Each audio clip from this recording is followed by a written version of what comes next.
আজ হচ্ছে skin care সিরিজের থার্ড এপিসোড এবং আজকের এপিসোডে আমি আপনাদের সাথে শেয়ার করব কিভাবে আমি আমার স্কিন স্ক্রাব করি বা এক্সফোলিয়েট করি। Exfoliation is very important because আমাদের স্কিনে ডেড স্কিন জমে থাকে, অনেক সময় সানট্যান হয়, পিগমেন্টেশন থাকে, তারপর ব্রাউন তিল থাকে।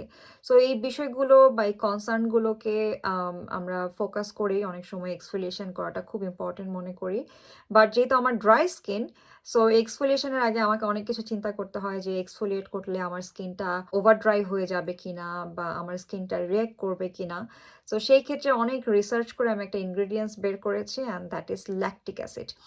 ল্যাকটিক অ্যাসিড শুধুমাত্র যে জেন্টলভাবে আমাদের স্কিনটা এক্সফোলিয়েট করে তা নয়, ল্যাকটিক অ্যাসিড আরও অনেক অনেক বেনিফিশিয়াল আমাদের স্কিনের জন্য। প্রথমত, আমাদের একটা সার্টেন এজের পরে ফাইন লাইন পড়তে থাকে বা রিঙ্কেল পড়তে থাকে।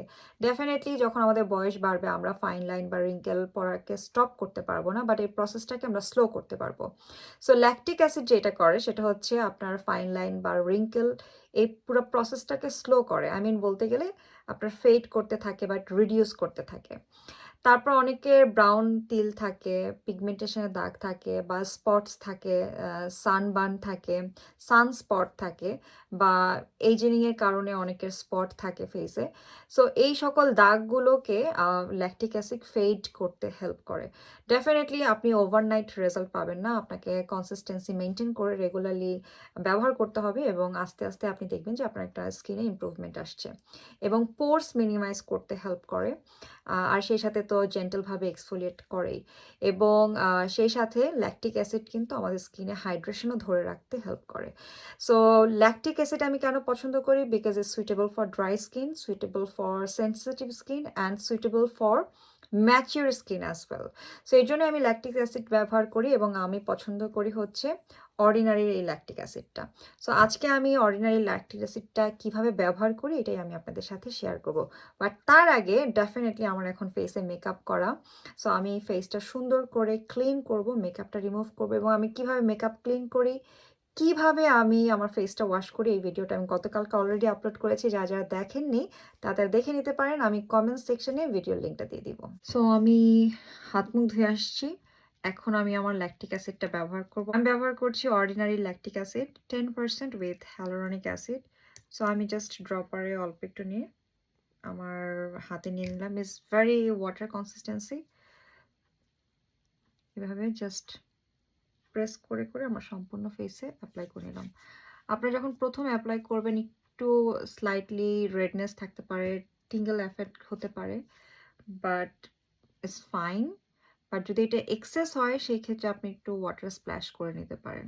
ল্যাকটিক অ্যাসিড ডেফিনেটলি আপনাকে একদমই ড্রাই ফেসে অ্যাপ্লাই করতে হবে। সো আপনার ফেসটা আপনি যখনই ওয়াশ করবেন, ওয়াশ করে একদম ড্রাই করে নেবেন। ল্যাকটিক অ্যাসিড আমি অ্যাপ্লাই করেছি প্রায় 10-15 সেকেন্ড হয়ে গেছে। এটা খুব সুন্দর করে অ্যাবজর্ব হয়ে গেছে এবং আমার ফেসটাও ড্রাই হয়ে গেছে, একটু হালকা স্টিকি ফিল হবে। এখন আমি ব্যবহার করব হ্যালোরনিক অ্যাসিড। যদিও ল্যাকটিক অ্যাসিডের সাথে অন্য কোনো অ্যাক্টিভ ইনগ্রিডিয়েন্টস ব্যবহার করা উচিত না, বাট ল্যাকটিক অ্যাসিডের সাথে হ্যালোরনিক অ্যাসিড ব্যবহার করা যায়। সো আমি হ্যালোরনিক অ্যাসিড ব্যবহার করব।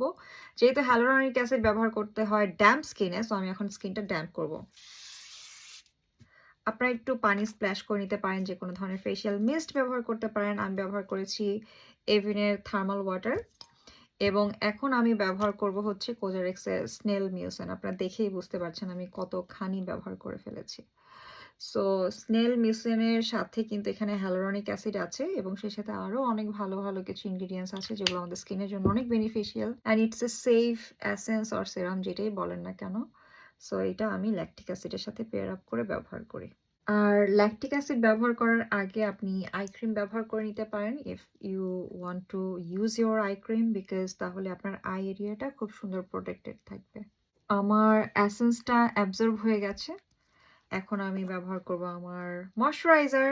ময়শ্চারাইজার ল্যাকটিক অ্যাসিড ব্যবহার করার পরে মাস্ট মাস্ট মাস্ট, আপনি হ্যালোরনিক অ্যাসিড ব্যবহার করেন আর নাই করেন, বাট ল্যাকটিক অ্যাসিড ব্যবহার করার পরে অবশ্যই অবশ্যই অবশ্যই একটা ভালো ময়শ্চারাইজার ব্যবহার করবেন।